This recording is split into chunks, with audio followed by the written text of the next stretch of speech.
Okay, um, let's get back to work.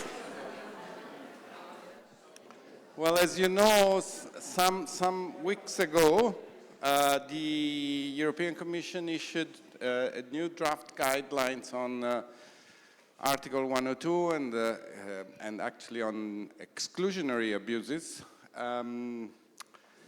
So I thought that the best person to talk about this was Massimo Motta, and I took the courage to invite him to this event, and he said yes. Okay, so I'm very happy to leave the floor to him. You all know Massimo. He's a research professor at the Universitat Pompeu Fabra and Barcelona School of Economics. And you know Massimo for his book, of course, and for his books, actually, one of which is about exclusionary abuses. And you know him for his research that is done on many topics and exclusionary conducts as well. And for being one of the chief economists at the GComp something like 10 years ago, and we both remember that the news about his appointment was given one day before he took part in one of our conferences. So, Massimo, welcome back. I understand you're not going to be the next chief economist. Unfortunately, no. I would have loved to, but... Okay. Thank you very much, Paolo, and good afternoon to everybody. So, indeed, I'm going to talk about the enforcement of Article 102 from an economic perspective, of course. And given that the draft guidelines were out in August, then I thought it would be a good moment to talk about them. So first of all, I think it's always a good thing to declare if there are conflicts of interest. So you should know, as Paolo has said before, that I was chief competition economist at the European Commission. And since I'm going to be critical of the European Commission, I don't want you to think that I'm doing that because I have somebody from among the dominant firms who are paying me. I have not worked for any firm for the last 20 years or so. I've just worked for competition agencies or regulatory agencies. So in terms of acknowledgement also, you should know that I have basically worked for the last 15 or 20 years or so with Chiara Fumagalli at Bocconi University. So basically, I'm drawing from work that I've done with Chiara and, of course, on reflections and discussions that I have with her. I will not mention bibliographical references in the slides, but the slides, Paolo, will be available. You can circulate it afterwards. And in the slides, you will see these references to two works. One is an article which has appeared a few months ago in the Journal of Competition Law and Economics, and which is basically a revised version of a report that we have written for the European Commission on enforcement from the economic point of view. And the other one is the book on exclusionary practices that Paolo mentioned before. So all the references that are absent today in the slides, you can find them here. And so outlined very briefly. So I will tell you a little bit what the draft guidelines say in some summary words, and I will also mention some of my main comments about that, so that if I start to talk too much, etc., and then Paolo at some point will say, no, you don't have any more time, and at least you know more or less what I think about this. Then I will dwell a little bit more on certain points, and in particular some general principles as they appear in the draft guidelines. And then I will talk a little bit about how the practices are treated in the draft guidelines and what, in my opinion, might be the problems in their treatment. Okay, so the draft guidelines in summary. So the draft guidelines define exclusionary abuse as a conduct by a dominant firm which, and this is basically a two-leg test, so a conduct which first departs from competition on the merit and is capable of having exclusionary effects.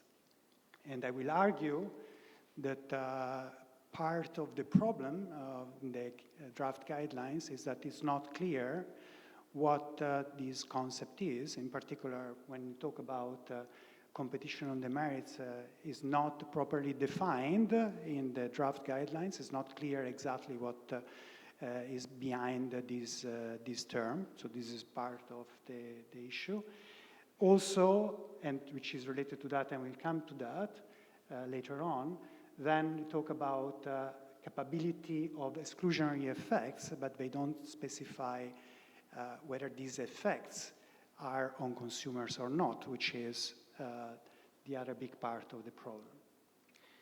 So in terms of the objectives of the guidelines, or the declared aims of the draft guidelines are, among other things, enhance legal certainty, help firms self-assess, and guide the national competition authorities and national courts in the enforcement of exclusionary abuse. And that is also where I see another part of the problems with the draft guidelines. That is, in my opinion, the draft guidelines give too much discretion to the European Commission. There is also little guidance, and I don't see safe harbors. Okay, and I will explain in which sense. So all this goes, in my opinion, to not to give the legal certainty, which should be one of the objectives of this document. What is the basis for these draft guidelines? So this is a very different document than the guidance on the enforcement priorities of 2008. There, the driving force was economics. Economics, in my opinion, in the draft guidelines is, I'm exaggerating perhaps a little bit, but is virtually absent. So there is very little economics. Basically, what happens is that this is a document which, according to the Commission, is based on the case law. So the idea is that the Commission tried to give its own interpretation of the case law, and this is what drives basically the draft guidelines. So part of the problem is, of course, and of course I'm not a lawyer, but you know, there might be an issue of selective interpretation of the case law on the side of the Commission. I'm sympathetic with this idea, which you know, many people are saying, well, but the European Commission is choosing that case and not that other case, et cetera, et cetera. But it's also true, at least as an economist, that to me the case law is sometimes difficult to make sense of. Okay, in the sense that there are certain cases in which the jurisprudence goes in one direction, other cases in which it goes into the other direction, and then what happens is that it's not always easy to understand what exactly the courts is heading to. About economics, in particular, I miss two things. One is the fact that there was a concept which was very prominent in the guidance paper, which was the concept of theory of harm.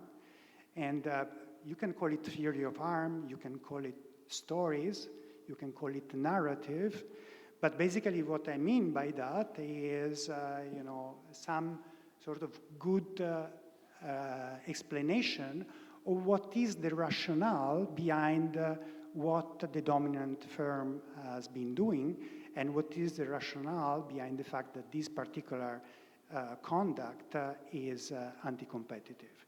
This, I think, it's extremely important. A theory of harm should always be there.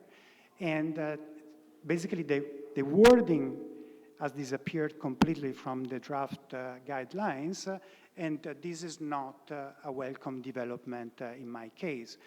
I think it's extremely important to have a theory of harm which is going to guide the case on the side of the Commission.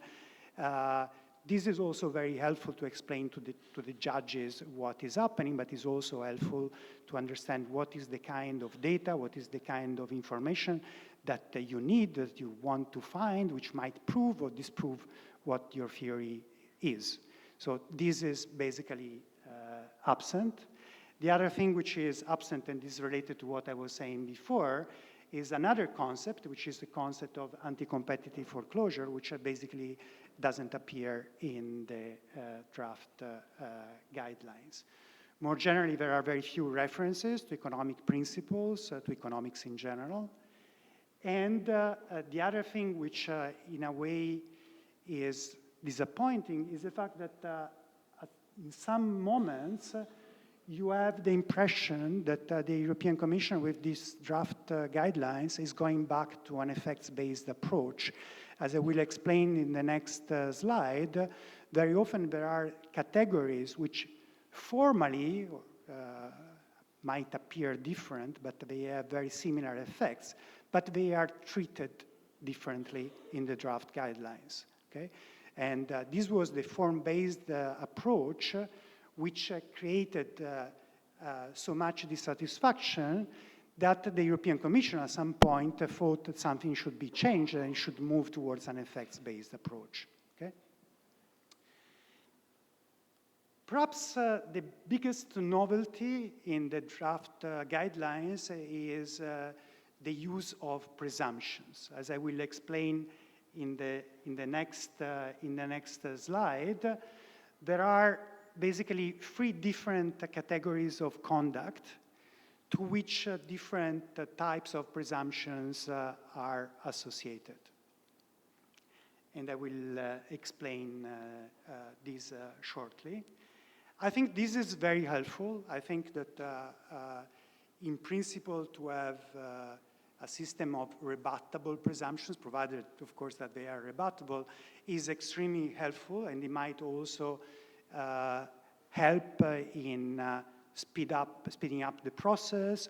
It might also help to oblige the dominant firms to come up with the evidence, because in the end, it's the dominant firms which have more information, we have more data, and so in a way to use a presumption and to ask the firms to come up, at least for certain particular conduct, to come up with evidence might be a good idea.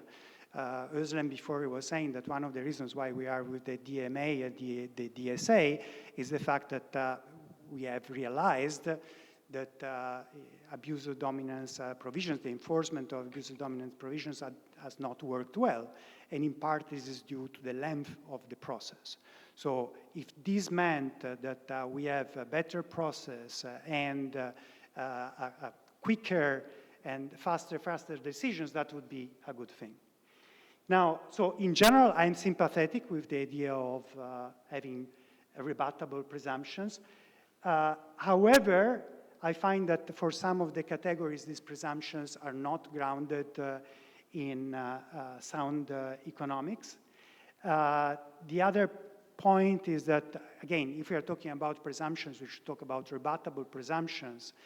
And in my opinion, the draft guidelines are a little bit thin on the rebuttable part. There is very little in the sections about objective justifications and about pro-competitive explanations or possible efficiency defenses, there is very little, and especially there is very little about what is the type of objective justification, what is the type of efficiencies that the European Commission would be ready to accept. Finally, and it is not a minor point, in the case law, for most of the practices, this is my reading, seems to me that the court said that it is the Commission which has the burden of proving that there are, call it exclusionary, call it anti-competitive effects, and only later it is the companies which can explain why this can be objectively justified or why this might be pro-competitive. So, and here I have a genuine question here. It seems to me that the system of presumptions might be interpreted as a sort of shifting the burden of proof onto the companies, and I do not know whether the courts will be ready to accept this approach by the European Commission. But again, the nice thing is that I am an economist, not a lawyer, so I can say, I can profess ignorance and not enter too much into this. Okay, so this is a possible representation of the categorization of exclusionary abuses from the draft guidelines. Basically, there are three different categories. One, which is the so-called naked restrictions. Naked restrictions might be situations in which a dominant firm is paying a buyer not to buy or to delay the purchase of a rival, like in Intel, or like in Lithuanian railways. There could be a situation in which the dominant firm, in that case a railway, just basically decides to destroy kilometers and kilometers of rails in order to damage a rival. Okay? So perhaps here you might also have things such as boycott, perhaps you might have something else. But so these are situations, conducts in which there is a very strong presumption of exclusionary abuse, and that the European Commission says, well, this clearly doesn't amount as competition on the merit. Then you have a second category of conduct, which are conduct for which there is what the European Commission in the document calls specific legal tests, in which there is some soft presumption. And here the European Commission says, in particular, there are some of these conduct for which there is a presumption that there are exclusionary effects, and also for all these conducts, they depart from competition on the merit. Now, what are these? So you have exclusive dealing, including exclusivity rebates. Then you have predatory pricing. Predatory pricing meaning the legal test, as you will see, it's the price cost test. Then things start to be a little bit less clear. So, for instance, the European Commission mentioned tying, and they say in certain circumstances, tying might lead to a presumption of exclusionary effects. In other circumstances, there is no presumption of exclusionary effects, and it's up to us to demonstrate these exclusionary effects. Now, in certain circumstances, in other circumstances, it's not clear exactly to me what it means. There are two footnotes here, which in principle should help. To me, they are not very helpful. One footnote refers to ILTI and Tetra Pak. The other footnote refers to Microsoft and Android.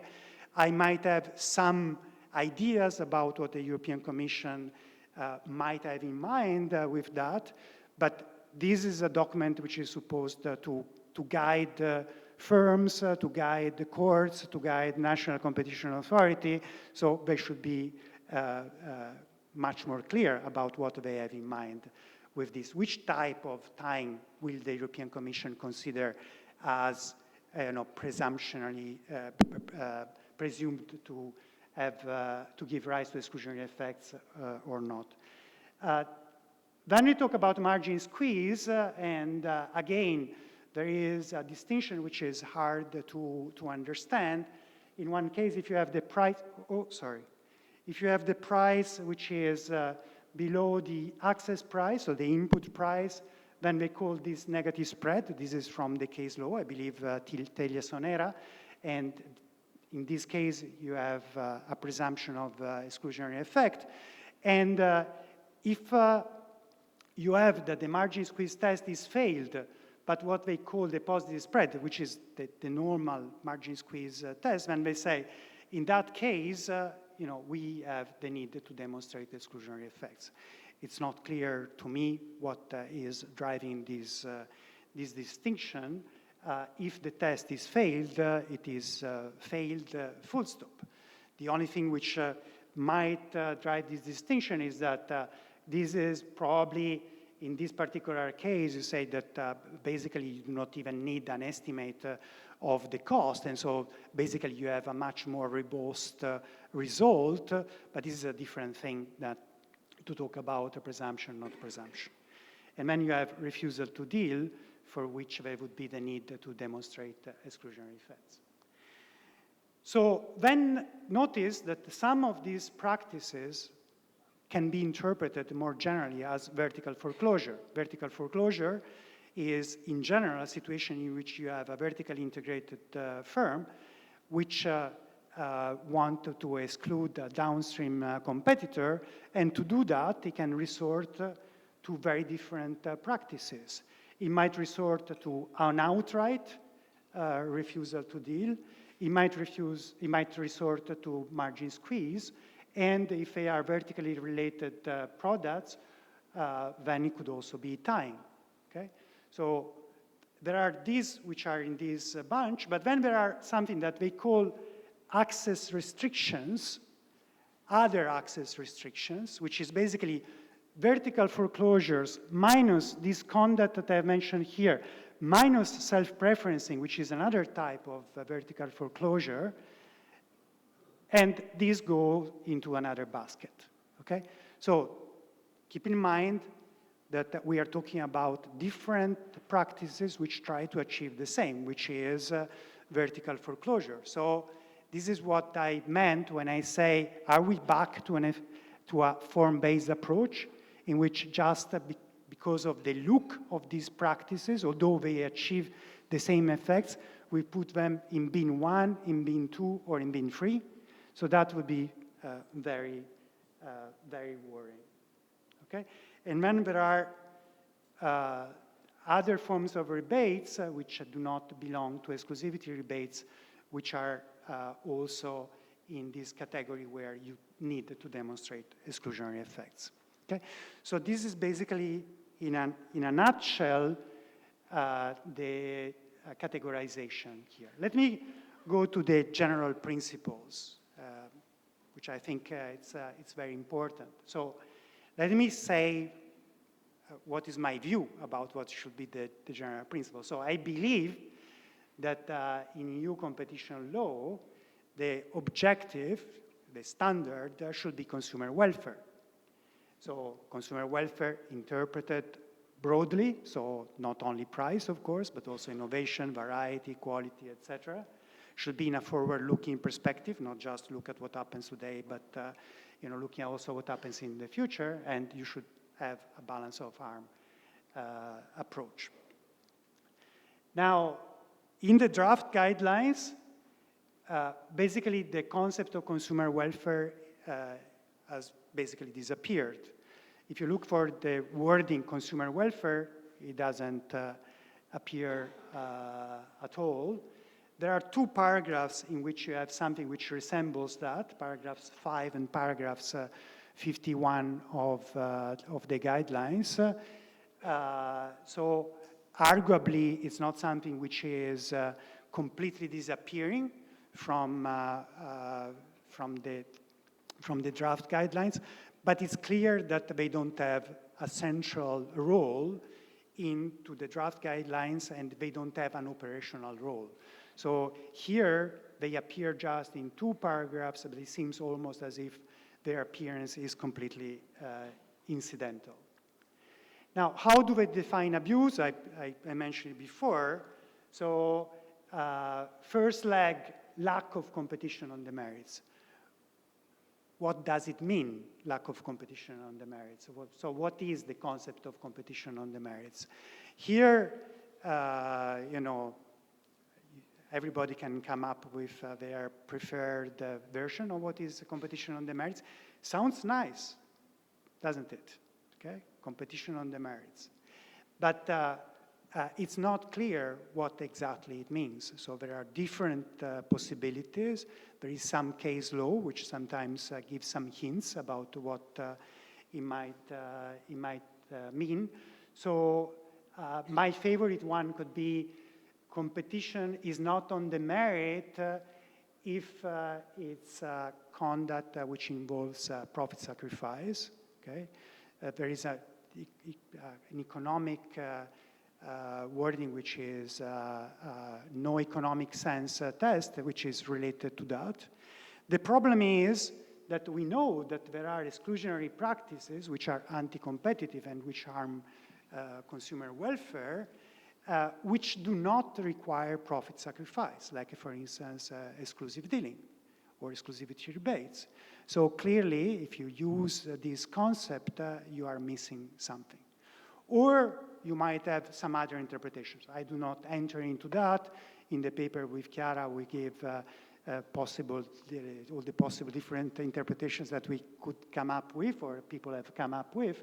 But the point is that this is a concept which is very fuzzy and which certainly doesn't have much operational value. The second leg of the test is capability of producing exclusionary effects. And here I'm totally in agreement when we talk about capability of producing effects rather than having actual effects. So I think that's the right thing, and this is completely in line with the case law. However, I think that you know, the test should specify either in the first version, in the first leg, or in the second one, that what we are talking about is effects, ultimate effects on consumers, and not just on competitors. And at the moment, this doesn't really appear in the draft guidelines. So my favorite way to go about it would be when they say what is competition on the merit, to already specify that this basically is in the sense of what we know as anti-competitive foreclosure. And this paragraph 51 that I mentioned before, they say that. At some point they say, one way, you know, to describe a conduct which departs from competition on the merit is to say that this is conduct that generally is going to negatively affect the consumers. So if they did that systematically, then I think we would be on board, and I think it would be okay. Because then, if the first leg of the test specifies that we are talking about effects on consumers, then we can focus on the second part, on the capability of exclusionary effects without needing to specify again which type of effects we are talking about. But I think there is another problem, to my mind, which is I think that these exclusionary effects should be appreciable. And here I understand that there is some case law, for instance, in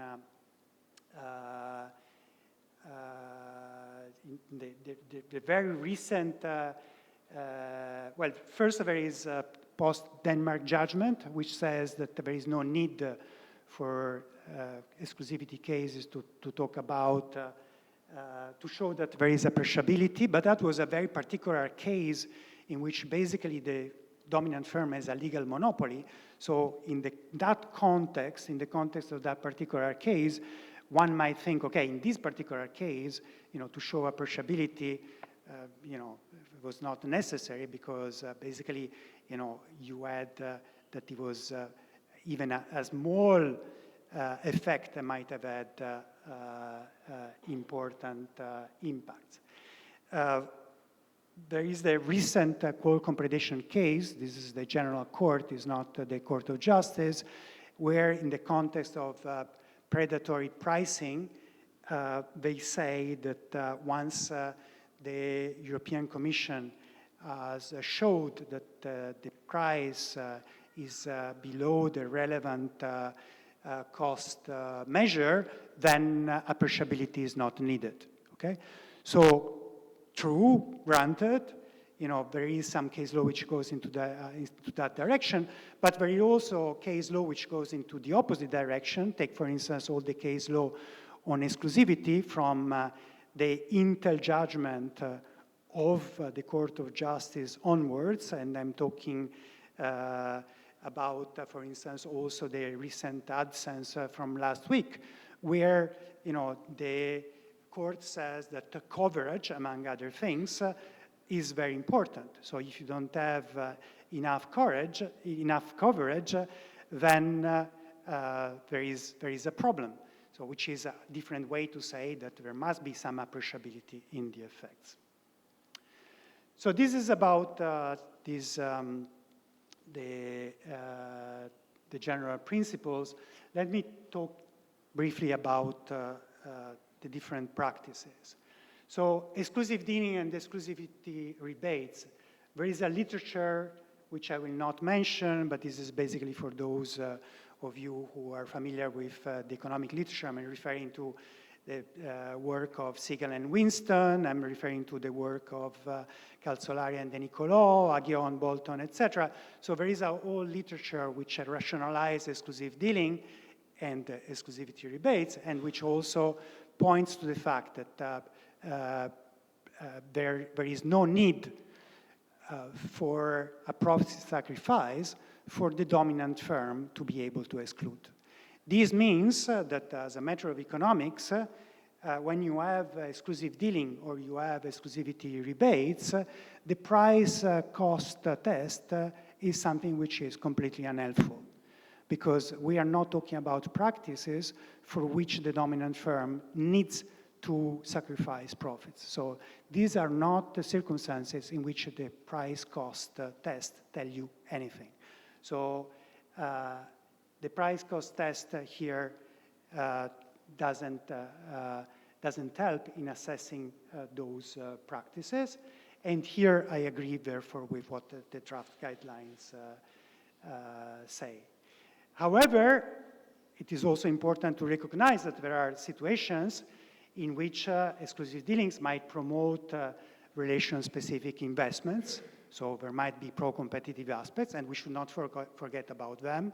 So which means that we should be talking about a rebuttable presumption. And this links with what I was saying before, that is that the European Commission should reassure firms, et cetera, and everybody that we are taking these possible pro-competitive justification seriously and on board. Anyway, so here I think it's sensible in this case to establish these rebuttable presumptions.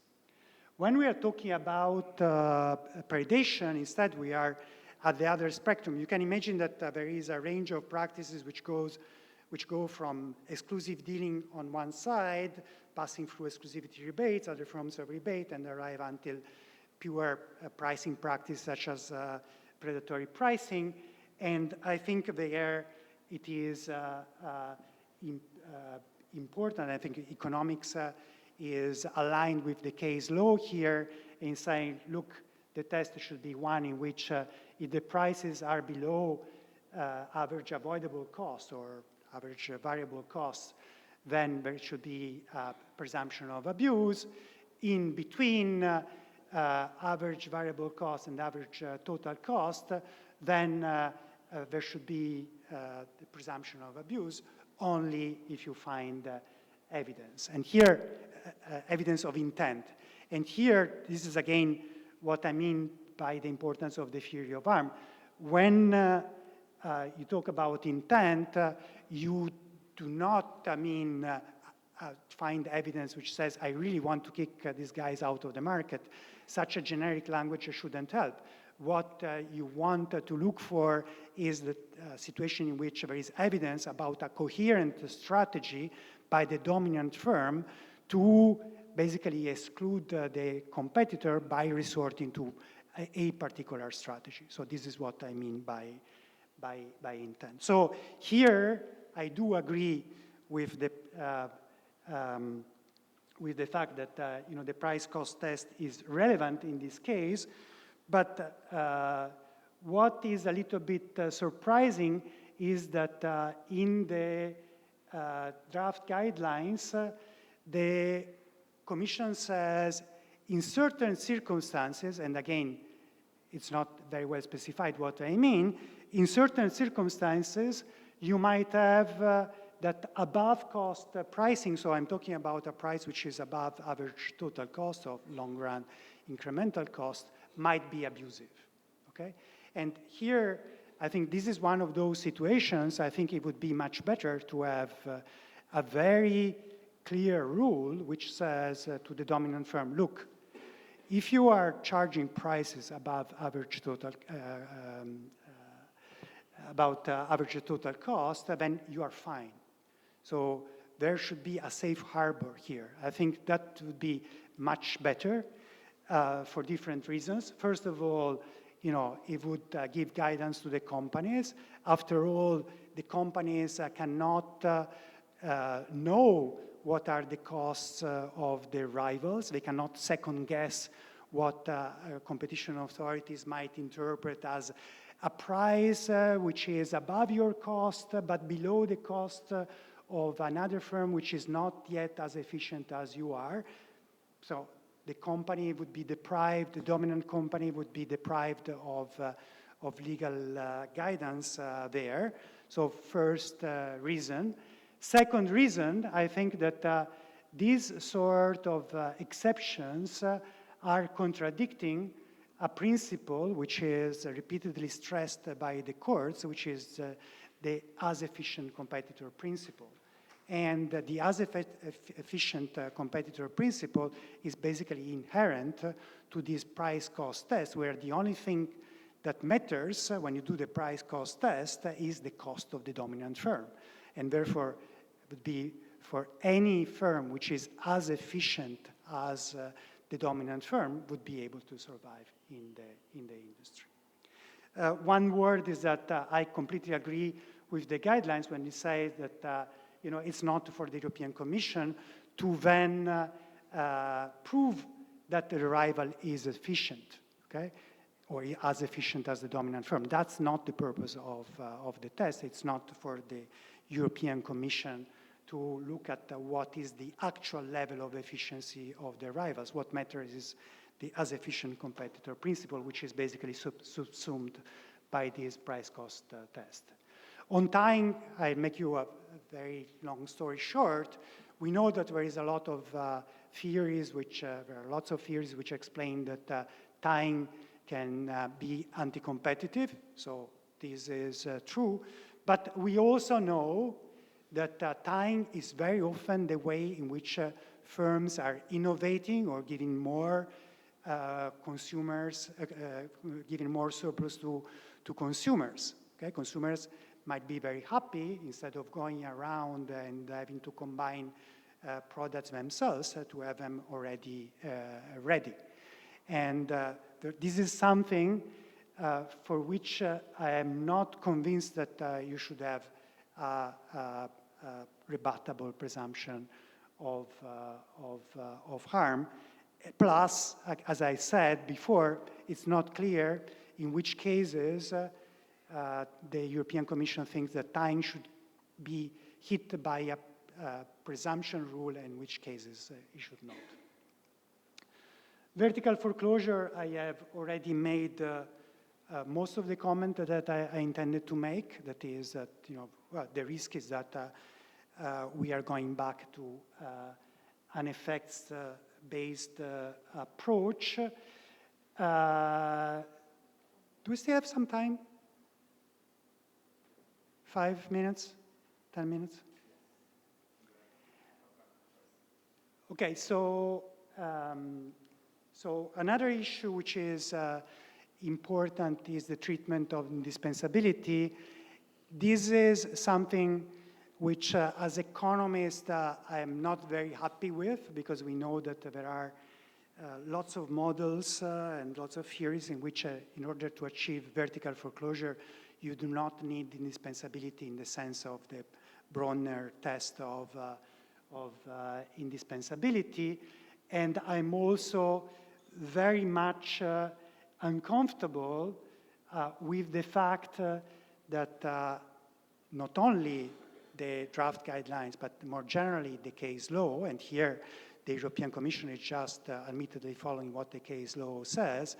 Basically, there is this distinction between outright refusal to deal, for which there is the requirement of proving indispensability, and all or most of the other practices for which there is no need of proving indispensability. And for instance, for margin squeeze, and now for self-preferencing, or for cases like constructive refusal to supply, or cases where the dominant firm has given access to a company and then it withdraws it. So these are all circumstances for which the indispensability requirement is not necessary. So here you have different practices which are basically covered by different standards, and in economics it should not be the case. Now, I understand what was the origin of that. So there was a sort of, and this is something which comes out very well from Advocate General Jacobs in Bronner, and so basically we want to have an indispensability criterion to, from a legal point of view, if you want, to basically make sure that there is protection of the property rights of the dominant firm, and we will also want to be sure that there is not a disincentive effect, because if it was too easy to give access to rivals, then the dominant firm would be deprived of the fruits and the profits of its investment. So I understand where it comes from. At the same time, you have also to keep in mind, talking about incentive effects, that a rule of this type ends up being a rule which encourages a dominant firm not to give access to companies, even partial, even to a few, because if it does it once, then it's going to lose the protection which is given by the requirement of proving indispensability forever. And therefore, this sort of rule ends up basically creating a situation that it would not be optimal from the welfare point of view, from the social point of view, because it basically discourages a dominant firm which might be considering giving access from giving access, okay? So, as I said, I'm aware of the case law, etc., and perhaps it's a little too much to ask the European Commission in the draft guidelines to depart from it. Perhaps looking forward, perhaps it will be the courts themselves which little by little will get rid of this indispensability criterion, okay? So they got rid of the indispensability criterion first with margin squeeze, then with self-preferencing, and perhaps now, if the Court of Justice is going to follow the opinion of the Advocate General in the preliminary ruling for the Google Android case, which is a reference from the Consiglio di Stato to the Court of Justice, then it might be yet another piece which is going to the direction that indispensability doesn't need to be proved. Okay, so this is my last slide, promised. So my own suggestions for improvements. I think, as I said before, this is almost a recap slide. As I said before, I think that if the European Commission did more systematically what it does in the draft guidelines, this paragraph 51 that I mentioned before, that is to explain that a conduct which departs from competition on the merit is a conduct which is going to harm consumers, then I think that we would be closer with the draft guidelines to something that we know that makes more sense, which is anti-competitive, the concept of anti-competitive foreclosure, and which has more operational meaning than the concept of competition on the merit, which is so fuzzy. I also think that the European Commission should give more guidance and to increase legal certainty, and there are different ways in which you can say that. Well, first of all, it's fine that it gets some discretion, but I think it's also important that it should explain how it's going to exercise that discretion, how it's going to decide in case where it reserves discretion to itself, the European Commission. And I think that, again, if it said that we are going to look at the effects on consumers, then that would be extremely helpful. I think that there should be clearer examples in the draft guidelines of what is the abusive conduct which, according to them, should go into the presumption baskets and the one in which it does not. Even more important, perhaps also, there should be more important, even more important to specify what are the sort of efficiency defenses that it would be ready, that the European Commission would be ready to take on board. As I said, also, I think that it should give more safe harbors, like, for instance, price above average total cost or LRIC, it should be fine. I think we should go back to the idea that theories of harm and having a narrative and rationalize what is the conduct for, I think it would be extremely important. And I actually think that this would help a lot the European Commission in courts. Because if I had a consistent story, when they go to court and they explain to the judges what exactly the conduct is for, what is going to achieve, why these particular buyers were targeted by those exclusivity rebates or by those exclusive dealing or by that predatory pricing, then I think this would be helpful. And I think that the European Commission arguments would fly much higher with the courts.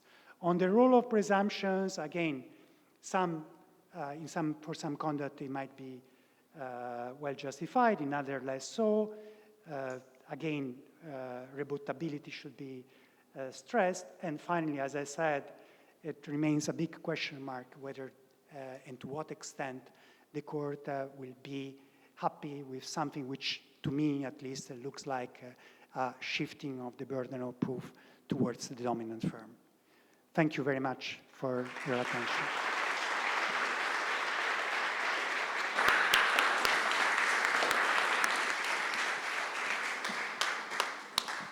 We still have some time for questions.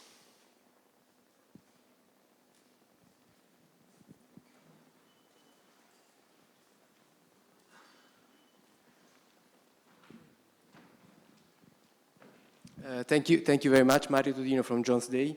Thank you for your presentation. I actually agree with a lot of what you said. I have just one point about capability to produce exclusionary effects that I understand, in your view, should be evaluated by reference to ultimate consumers. Now, my impression is, no, I didn't get the point. Because I understand that this expression actually stands for anti-competitive foreclosure in the old guidance paper. So to me, that means that after all, you need to evaluate the potential foreclosure effects vis-a-vis competitors, leading then to consumer harms. But you evaluate, either likely or actual foreclosure effects. Thank you. I think that the distinction there is between capability of producing effects and so proving capability of effects or proving actual effects. This is the difference. So whatever effects are, I think when we talk about capability, this is what, in my interpretation, we are talking about. That is whether we have to look at, we can imagine a situation in which this is indeed going to have the likelihood of creating these effects or not, okay? And the court there has repeatedly said that you don't need to have actual effects, you just need the capability of producing these effects. But it has also said, but this capability doesn't mean that, something which is purely theoretical and purely hypothetical. You need to substantiate in some way these sort of effects.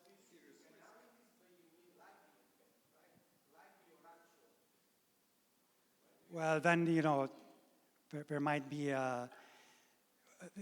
some people say likely, some people say, oh, no, but likely means highly probable, etc. So let me not enter into this because there are people who mean different things. To me, as an economist, a certain likelihood means a certain probability, but that could be also very small. But some people intend likely as more than 50%. I do not understand. This is more of a matter of language than anything else, in my opinion.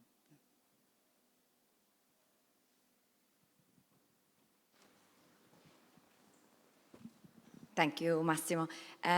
A quick question on the as efficient competitor. Yes, so it's Ginevra from Hausfeld in London.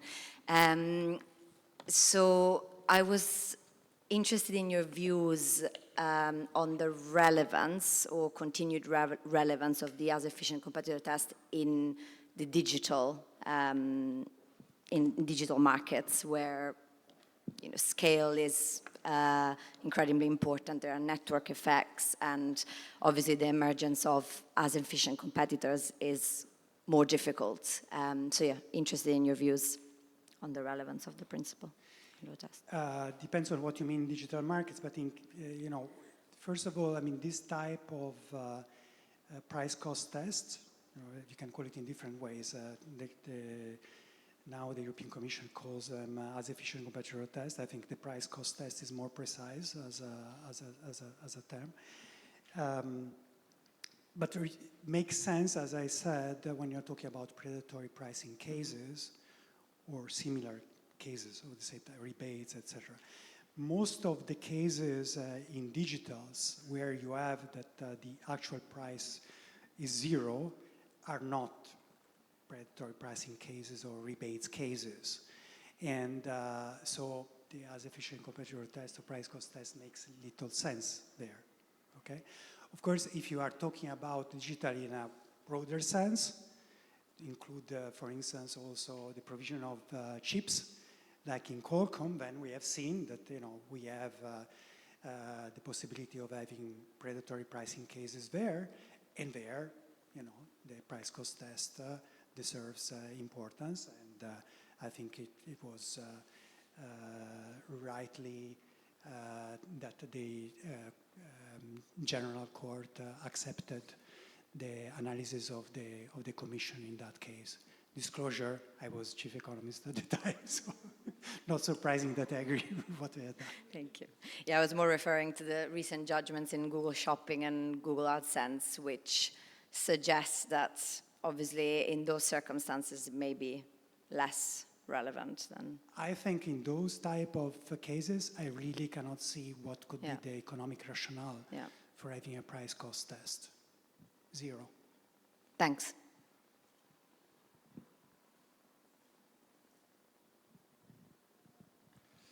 All right, I have a question.